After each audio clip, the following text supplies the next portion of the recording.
Begin afresh every morning. Devotional thoughts for women.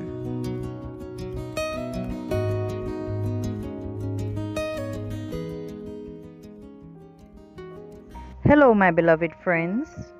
Today, May 9th, 2023, our devotional is entitled The Origin of the Samaritans. The scripture reading is taken from 2 Kings chapter 17, verse 32.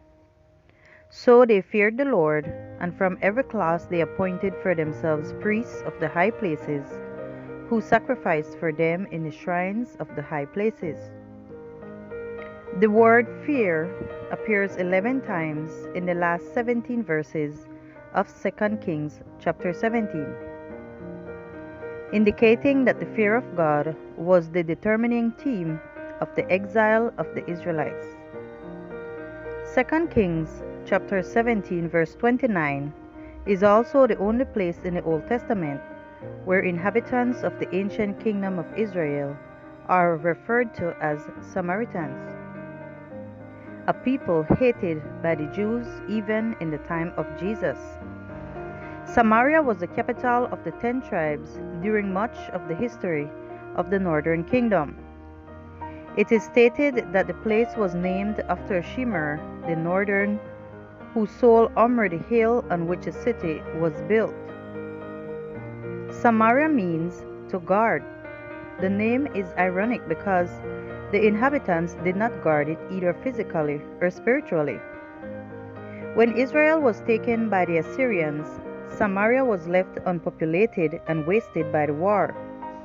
In order to make sure the few Jews left in the region would lose their sense of identity, the Assyrian king brought in other people from pagan cities such as Hamath, Babylon, and Ava to colonize the area.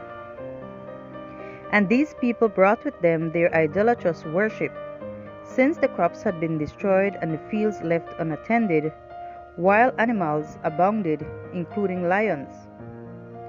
The new colonists informed the king of the animals, and that the reason for their trouble with the wild animals was because they knew nothing about the Lord.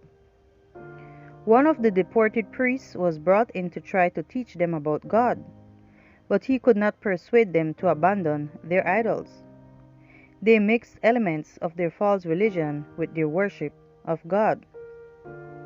We were created to worship God. The enemy envies this type of worship and presents us with all kinds of false beliefs and spiritual traditions mixed with a bit of truth in order to take for himself the worship that is due to God.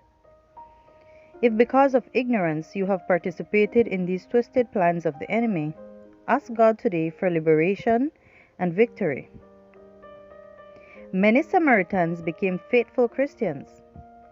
Jesus came to bring reconciliation to those Samaritans who, although they inherited an idolatrous culture, chose to worship the true God.